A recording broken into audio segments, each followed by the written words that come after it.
You started so dirt poor. Do you remember the day you became a millionaire? And do you remember the day where someone said to you, a billionaire? I found an expertise in taking things that are broken and fixing them. We saved 5,000 jobs. I've been a CEO for 54 years. I've made payroll for 54 years every Friday. We grew that company to 48 corporate jets. They got $800 million. There's a war going on. Somebody has to wake up. How do you view the market for the business climate in the next few years? We're doing with WABC is we're putting interesting people on it. We're putting people on that people like to hear. So I took the entire programming, I took it over. I took over the news department, I took over the programming department, I took over, and I said, look, on weekends, you know what they had on weekends? They had all these lawyers and... What do you saw as paid programming where programming. An insurance agent has a show, like how I started, so. And I said to the president of the company, I said to him, why are we doing this on weekends? There's nobody listening. I don't know what you paid or anybody pays, but nobody listens. It was between $1,500 to $4,000 for an hour. Oh, they made a lot of money. Yeah, so they would sell. What happens is they'd sell the time on the weekends, so you understand. During the week they have their show. Nobody listens to the weekend, so they'd sell ties. They would sell the programs. But sorry, ties is on my mind. Gary really messed me up. Yeah, that really took my brain off. And they would sell the time. And by the way, I did something different though. When I first started, I said Foreclosure Talk Radio, and then after a month, I realized how many times I could talk. So I rebranded it as the JT Fox Show, which I talked about everything. And I started to talk about insurance or mortgage broker, and it was a good show. But you got to have people listen to what they want to hear. One of the things I did, I created a new show overnight called The Other Side of Midnight. Because before that, you could call, listen to all kinds of nonsense. But The Other Side of Midnight kept you up. It either had stories about UFOs or had stories about other mysteries. But in the middle of the night, you want to hear something that's different. You don't want to hear the same old news that's on from 6 in the morning to 6 at night. I mean, here's something different. I brought in Cousin Brucey Saturday nights. I brought in Tony Orlando. I brought in Joe Piscopo to do Frank Sinatra, 2 hours. You also brought controversial figures like Anthony Weiner and I think Silva, I think. Well, what I wanted to do which polarizing. is to represent both sides. What happened with radio, what happened with CNN, what happened, you get 2 different stories. In the days I grew up, Walter Cronkite, 92% of the people believed Walter Cronkite. Now, your current newscasters, you know who believes them? Nobody. Okay? So I had to fire 2 people that lied on their news. And that's the only time I fire people is when they actually lie. And otherwise, am I a tough businessman? Yes. Do I have a heart? Yes. And it's important you have a balance between being tough and having a heart. And I described that to my wife, Margot. Where's Margot? Margot. Front row. My wife, Margot.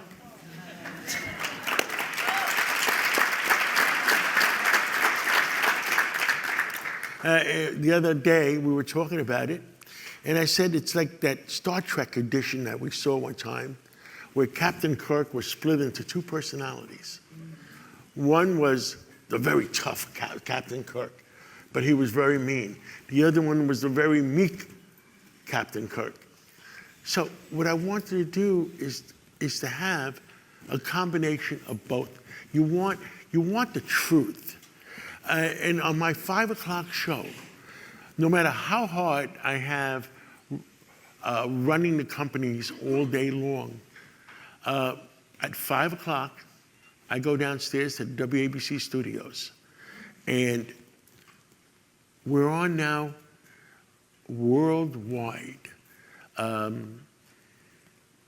With the new iPhone technology and computer technology, besides the terrestrial signal, where at night WABC goes all the way from Miami all the way to the northern coast of Europe.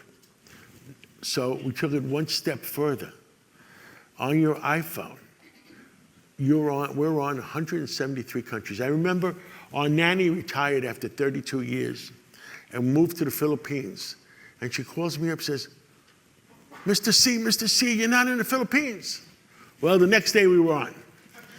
So on your iPhone, you can get WABC Radio, New York headquartered, worldwide, 173 countries and 50 states.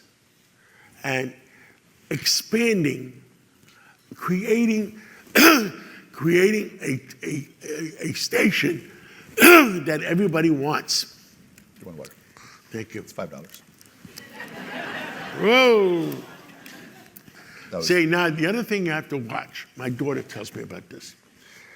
When you're drinking water out of plastic containers, some of that plastic leaks into the water because you never know if this water was on a truck that was 110 degrees outside.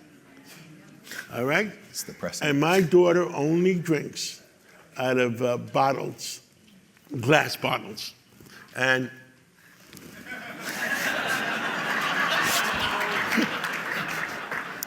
well, I'm over 70. I can't live for another 30 years. So, but what I want is the truth. I want interesting programming. I hired people that couldn't get a job. I hired people, very talented people, because they were banned. They were either banned by CNN or banned by Fox. And the first thing on weekends, when we had all these doctors, lawyers, accountants, mortgage brokers, tell you how to grow new hair, and the president says to me, boss, that's $2.7 million for the weekends. I said, get rid of them. And I brought in talent that people wanted to listen to. We went from number 28 to the top 2 or 3. And I hired Bill O'Reilly. Nobody wanted Bill O'Reilly because they were scared they're going to lose all their advertisers. I said, screw them, And Bill O'Reilly is right back on top again. He does very well on WABC, but he does very well on his own too. We hired Larry Kudlow, who came back. He's got his Saturday morning show from 10 to 1 every Saturday morning, worldwide. And we hired Rudy Giuliani. We hired Anthony Weiner, who would have been mayor of New York City if he didn't screw up. And you know something? We would have been probably better off with Anthony Weiner than we did with Bill de Blasio. I mean, the city really took a kick. I ran in 2013 too, and I lost. I learned a lot though. I spent $12 million when $12 million was a lot of money 10 years ago. What did you learn? I learned what to do wrong and what to do right in politics. And I never felt bad at the $12 million. You know why? I got my return on investment by what I learned. In life, like I talk about in the book, you reached different periods of time where you either have to zig or zag. And in life, you have to make many, many decisions. And depending on all those decisions, you'll either succeed or fail. And it doesn't mean that every decision has to be right, but hopefully a majority of decisions are right. So the brand of the radio station is common sense. The brand of the book is common sense lessons from a billionaire. Can you define what common sense is in a world where there doesn't seem to be anymore, where everyone sways to one side. And what we were talking backstage, people's idea of freedom of speech is, I believe in freedom of speech as long as you agree with my opinion, or else I want to cancel you. So what is your definition of common sense? I think you have to think things out. I remember in America here, we have a lot of problems right now. Our universities. When I went to NYU, okay, it was leaning to the left, but everybody had the right. You go to the university because you want to have the right to hear both sides and make a decision what you want to do versus being banned from listening to both sides. Last week I had complaints on my radio show because we have Alan Dershowitz on my 5 o'clock show a lot, maybe two times a week, because Alan Dershowitz was a Harvard professor for 60 years. And he'll tell you, he defended Trump, but would never vote for Trump. He voted for Biden. But the rule of law. And you know what I said to Alan Dershowitz? I said, what happened to all these lawyers in their ethics class? Where's the ethics? Follow the rule of law. I mean, it's horrible what's going on in our country. And look, I'm an immigrant. I came here 6 months old. Even though my two grandfathers came in 1913, my father was left behind to take care of a family in Greece. And then after World War II, he went back to his island, had me, and we came here 6 months old. And I remember when I was 6 years old, going down and taking the Pledge of Allegiance to become a citizen of the United States of America. And I was proud. Now, the borders are wide open. We don't know who's coming and going. Another interview I'm proud of, I helped run President Bill Clinton's campaigns in the 1990s. And he had a lot of common sense. And I remember I have a picture on my wall when I was running for mayor, and I whispered in his ear. You know what I said to him? I said, thank you for the training. And I learned a lot from him. I learned about politics from him. And I will give you the WABC Radio.com website. There's that interview with President Bill Clinton about a month ago. And Bill Clinton, if you listen to the interview, I don't think the Democratic Party would nominate him today because he had too much common sense. And it's about, I've had Bill Clinton on radio. I've had Newt Gingrich on radio. Yeah, you said, I don't, it's not about sides. It's about all sides, right? And you said, I'm a businessman. Explain that. Listen. You said backstage, I'm a businessman. I'm a business. Listen to both sides. In other words, it goes back to the supermarket business when I started.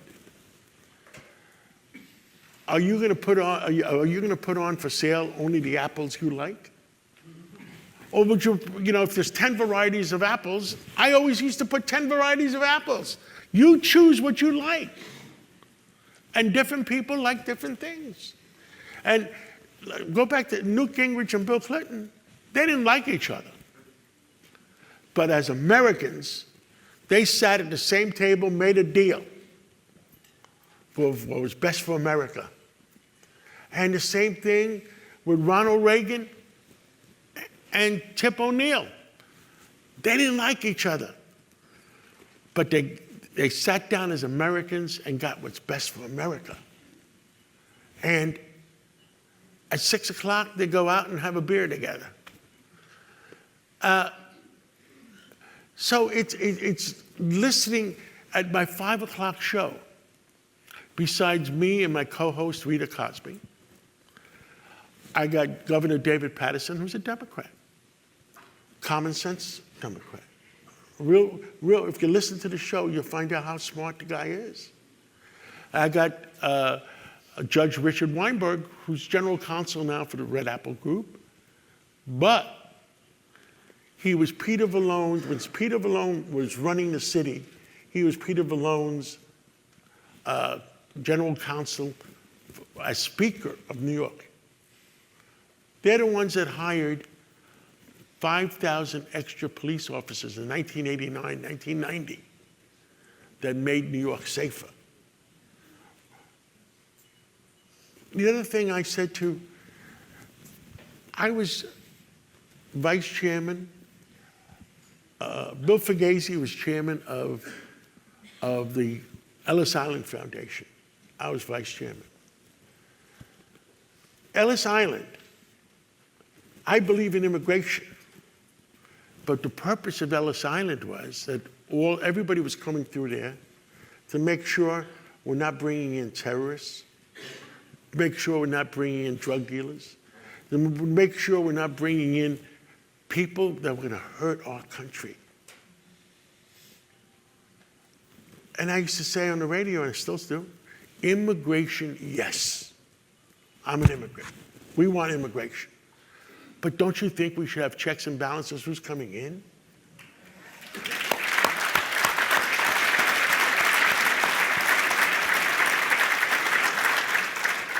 Right now, we're being laughed at by the world. The South American countries are opening up their jails and say, send them to the United States. Why should we pay for them? You're getting terrorists, you're getting drug dealers.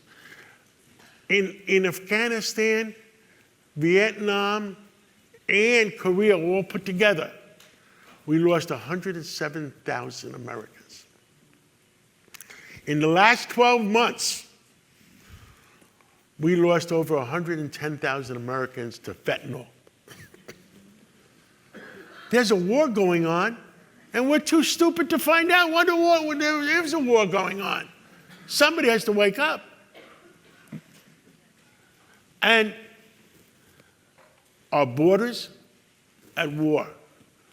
Our drug dealers just coming right through, killing our kids. Our universities, if you saw the latest thing, they're being bought by foreign money. And they're teaching our kids what they want to teach our kids. I had a US Senator in my office a couple of days ago. And you know what I told him about my fear? My fear was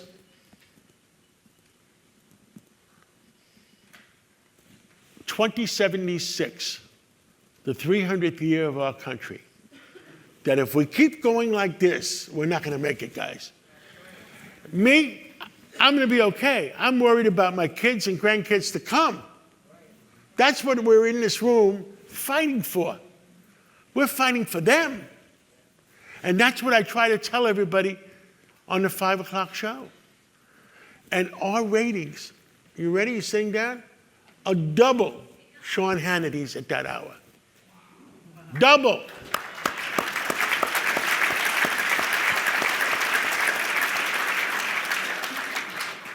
And I said we have Governor Paterson, we have Judge Richard Weinberg. On the Republican end, we have Ed Cox, New York State Chairman, and married to Tricia Nixon. Common sense Republican. Would they triple if it was me and you? You never know if we can get the message across. You know, people want to hear what the truth is. Us, yes. Absolutely. We'll give you a shot. I do have a voice for radio. Let's go into the business. I have a voice for radio, too, because I don't have I guess I'm not as good looking as you to be on television. You do have a TV station too. I'm happy to be on that too. I'm also up for adoption. I mean, you can always use another son. I see your pictures on Instagram of Thanksgiving. It's very thankful that I will be invited this year. Just manifesting. It's a new word I've been trying to embrace. You know, it's interesting because you're now known as, you know, not a political guy, just a common sense guy, and you know everybody, right? But your business story is what got you to where you are today to do different things. Did you ever think that you were going to be one of the wealthiest men in the world? Did that ever, like... Oh, no. You know, I grew up 512 West 135th Street between Broadway and Amsterdam Avenue in Harlem, or Spanish Harlem. And I remember watching television on a 5-inch television set. And my first show that I liked was Burke's Law. He had a 5-inch, you know, this was a detective that had a Rolls Royce. And I said, my God, maybe I can have a car like that someday too. And I think the purpose of my book, and you know where my book sells the most of? Grandfathers and grandmothers buying it for their grandkids. Mothers and fathers buying it for their kids. Because if they have a little bit of inspiration, and I got a little bit of inspiration along the line, it gives you the desire to succeed. And that's what our country is all about, the desire to succeed. And that's why my book has become so successful. It has, you know, the joke I tell is if you read the book once, you'll make at least $1 billion. You read it twice, you make $2 billion. And one of my talents was that I take broken companies, and somehow I was able to visualize why they're broken, and I would fix them. Can you give an example? Is that, are you basically applying common sense again? But like, give me No, an there's example. so many examples. I'll give you, I mean, I started the company that became NetJets with 800 airplanes. Mm-hmm. I started the company with 1 airplane. And we started it servicing Atlantic City. 1977, I bought my first corporate jet from Roy Disney. And I said to my pilot, Jim Jacobs, I said to him, this is expensive.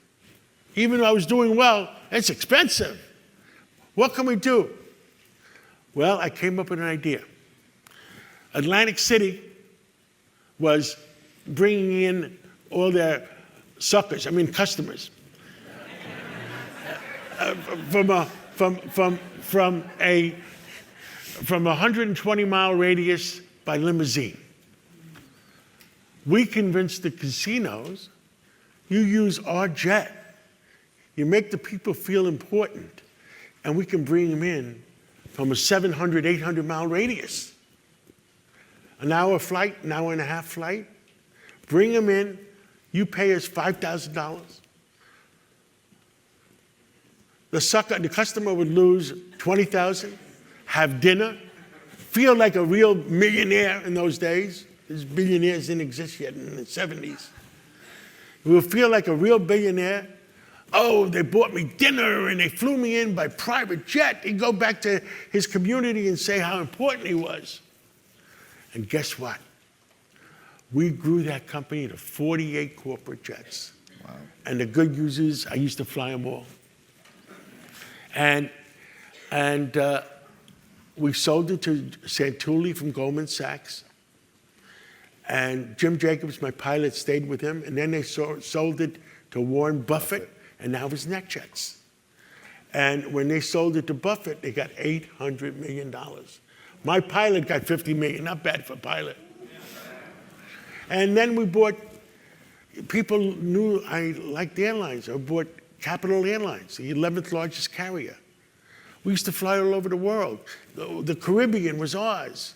San Francisco, Midwest, California, Los Angeles, Europe, Brussels. We have the exclusive, I negotiated the exclusive landing rights for Tel Aviv out of New York. And it was a great airline. And until People's Express entered our markets. And we saw the handwriting on the wall, and we ended up selling it. No one to buy, no one to sell. No one to walk away, no one to run. A friend of ours told us that, right? Yeah, yeah. Well, the people we sold it to, Senator Nick Nagaris of Puerto Rico, he was going to use it only for the Caribbean and fill up his hotels. Drexel Burnham of Puerto Rico was representing him. Well, they filed bankruptcy soon. And, you know, I was running the whole world for the airline. Then I had to go back to New York and run a few supermarkets.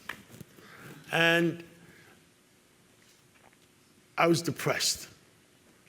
And somehow, I went back to bankruptcy court to recover our airplanes. So we recovered our airplanes and started the third largest airline in Canada called Nation Air. My lawyer, when I was in the supermarket business, was a guy named Sam Stein. His brother Lou Stein was chairman of Food Fair. Food Fair became Pantry Pride, went bankrupt. We bought Pantry Pride in Florida from Key West all the way up to Riviera Beach from Ron Perlman.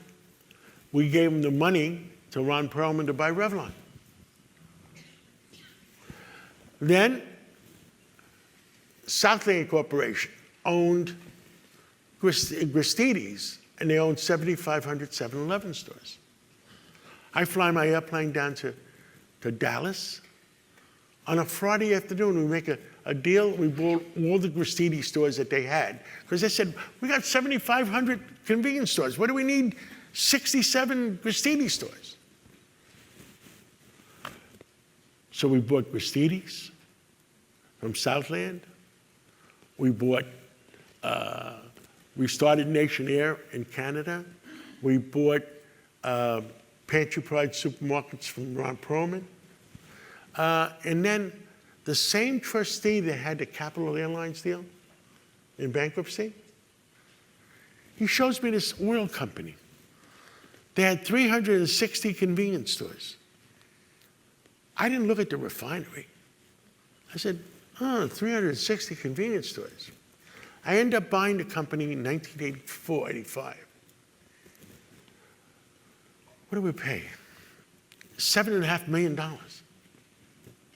I thought I was buying a bunch of convenience stores. Well, we found out that it was the refinery that was making the money. And I remember going back to the bankruptcy court with the creditors, and they didn't know. They said, John Katsimatidis, what the heck do you know about running an oil company? I said, I shouldn't have made this joke. I said, well, Western oil, olive oil, crude oil. Isn't it all the same thing? Chase Manhattan Bank didn't like the joke. Well, they gave me a chance to run it. And guess what? You know, after 60 days, you have to go back to report to the bankruptcy court what you did. We paid $7.5 million for the company. And I straightened a few things out. I straightened out, gave people some leadership. That's what they need, leadership. When you say charge, everybody's supposed to follow you. And the head of the bankruptcy committee, a guy named Bob Sachs from Chase Manhattan, says, Mr. Katsimatidis, where's your financials for last month? I said, okay, here they are. How did you do? Oh, I said, last month we made $7.5 million. 1 month. It was no longer can Katsimatidis run the company, it's how are you going to pay us back? And like I said, I found an expertise in taking things that are broken and fixing them, and we saved 5,000 jobs. 5,000 jobs.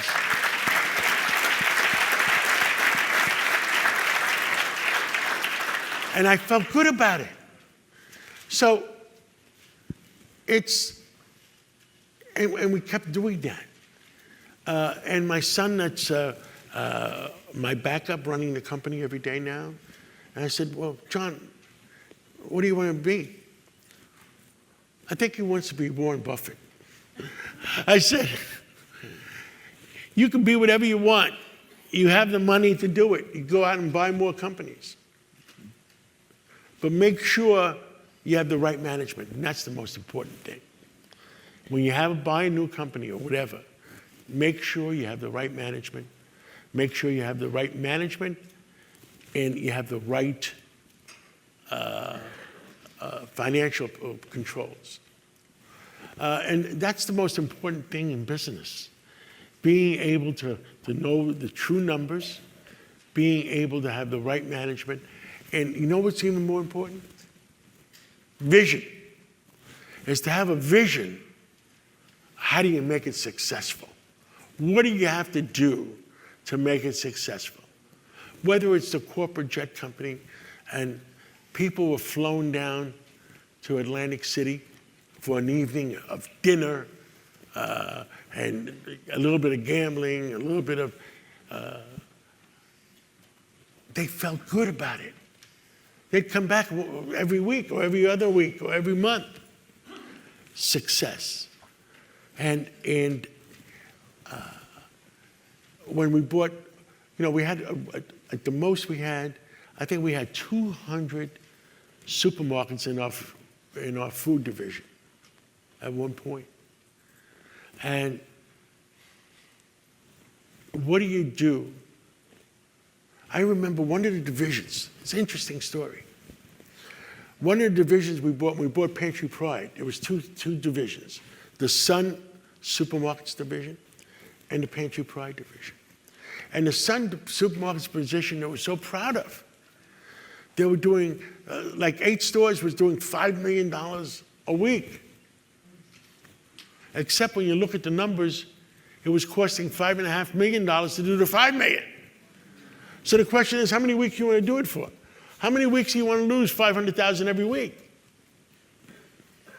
So somewhere along the road, again, common sense. If you have $5 million in sales, and it costs you $5.5 million, I would say to the company president, well, how many weeks do you want to do it for? Because he was so proud of himself. Oh, in 8 stores, I'm doing $5 million a week. Where's the common sense? You feel great. You're doing a lot of sales. But where's the success? Where's the profit? Where's the profit? So you started so dirt poor. Do you remember the day you found out you became a millionaire? And do you remember the day where someone said to you, I'm a billionaire? And how did those two comparable moments compare in your life? Well, I think I tell in my book, I dropped out. I didn't drop out. I was 8 credits short from graduating NYU because I was working already in one store. And by the age of 23, 24, I had 10 stores, and I had a oh shit moment.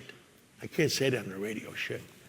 It's not one of the FCC rules. An oh shit moment where you say, oh shit, I'm making $1 million a year at the age of 23, 24. And that was when $1 million was really $1 million. Yeah. And then the next time on $1 billion, I remember after I bought all those companies in 1984, 85, when I got back from running the airlines, Forbes 400 list. I was on the near miss list. Like, I almost made the 400 list. And you know who was on the near miss list? Me and Carl Icahn. I had another oh shit moment. So you do have an oh shits moments once in a while. What's the difference between, in terms of business, a millionaire and a billionaire? You know tons of billionaires. Obviously, you've known a millionaire. How would you describe the difference in business between both? What does it take to be that billionaire? Well, what does it take? Common sense. Back to common sense.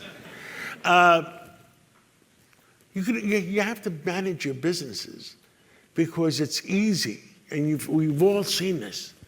It's easy to have a successful business, but it's very easy to lose it too. So at a certain point, before you have an oh shit moment, something is wrong, you got to come to a reality check of how do I hold on to this? And how do I make it succeed? And the one thing I'm proud of, I've been a CEO for 54 years. I've made payroll for 54 years every Friday.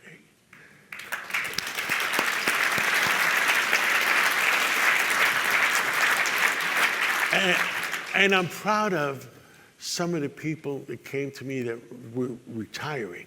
And I would look at them and, you're retiring already? Because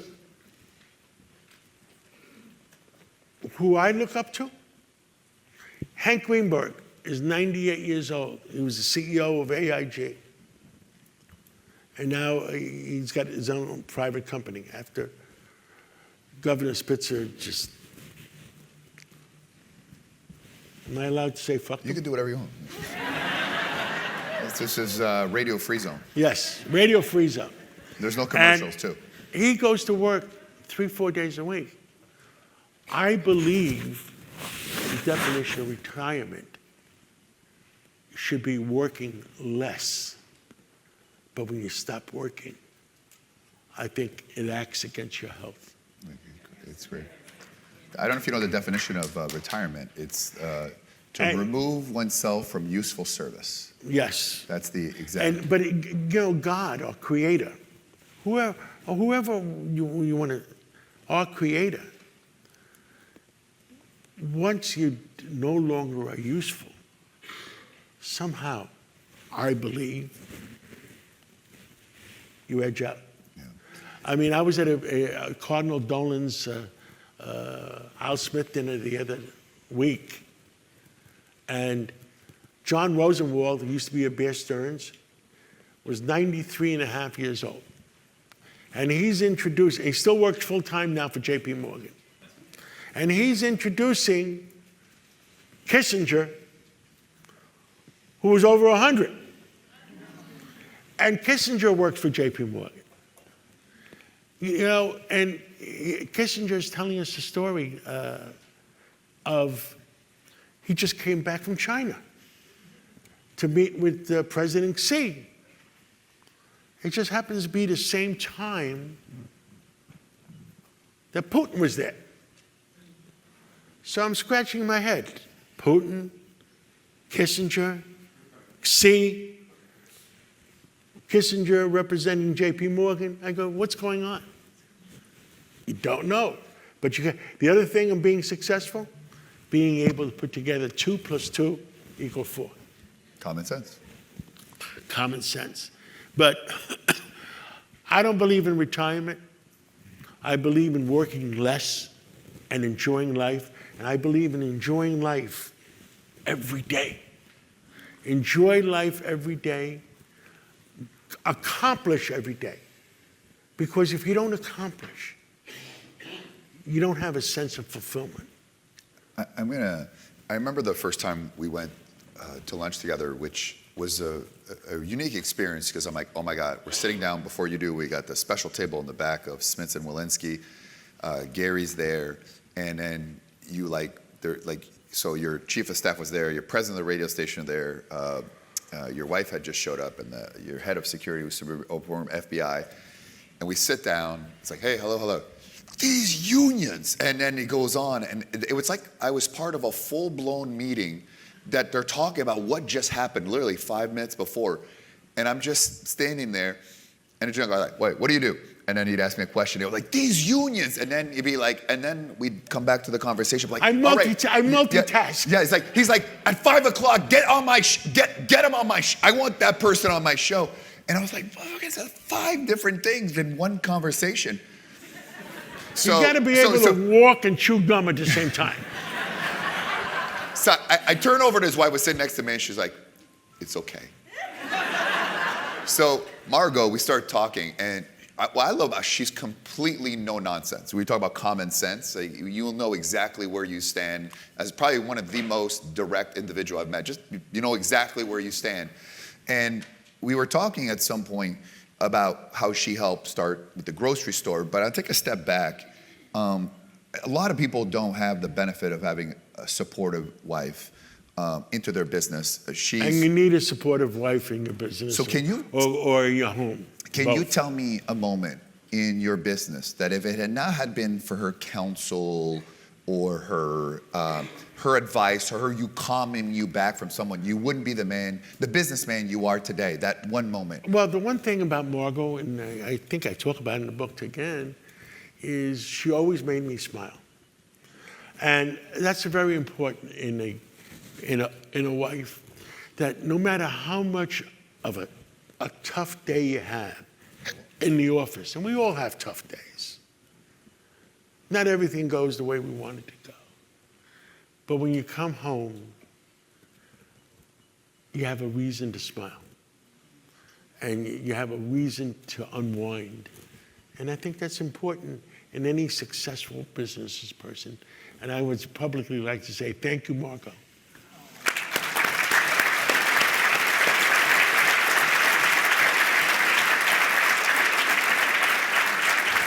I love you, Mom. And I got to tell you one more thing. You know that table we had at Smith & Wollensky's? Yeah. Right by you know whose table that is when he comes in? Warren Buffett? Warren Buffett. Warren Buffett, yeah. They told us when he sat down, they're like, this is Warren Buffett's, but when John comes, it's John's table. So, it's interesting. Why do you command so much respect from all sides, all business? What is it about your character? What is your core values as an individual that not only who you are, but who you attract in your life? Tough, but super fair. My wife yells at me sometimes, how come you put up with that crap? Because I want to be super fair. And that's my nature. If you ask me my one weakness in business, I'm super fair. I give people, the only time you lose in our company is you really have to be a real asshole. And otherwise, we want to be fair.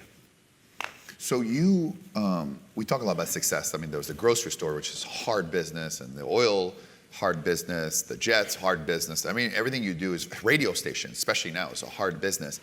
Can you talk about a deal that you did or deals that you did where it was it wasn't a good deal, you should never have done it, and what did you learn from it about a failure in business? Because I think sometimes we learn more in failures than we do in success. I must have made 1,000 different real estate deals.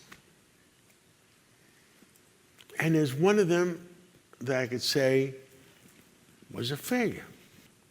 I live on weekends and summers, I live in Long Island. Look forward to visiting. And this was in West Hampton Beach about 30, 40 years ago, 40 years. And the supermarket that was in West Hampton, in town, closed down. I said, remember one of my real estate rules, oh, well, let me buy the building. I'm getting it for nothing. I bought it for less than $1 million. Right in the middle of West Hampton Beach. I said, holy cow, that's a bargain. Worst case scenario, I'll put a store in there. Well, I didn't know the market well enough. West Hampton Beach, that store, in May, June, July, August, did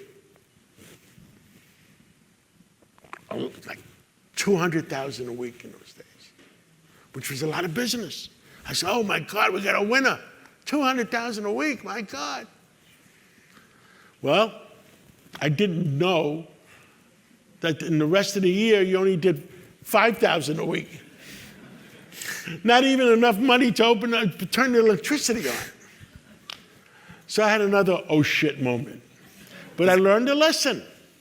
To know what you're dealing with, to be able to, don't think that you're God and you're going to be successful regardless. You got to look at things the right way. Why is there a fly here? I thought it was too cold. Oh, there's a fly. I'm not joking. It's just bothering me. No, that's a bug. It's a bug. It has rights and feelings too. No, it's a bug that's recording you. Now, if he wasn't a billionaire, you wouldn't have laughed. Don't lie.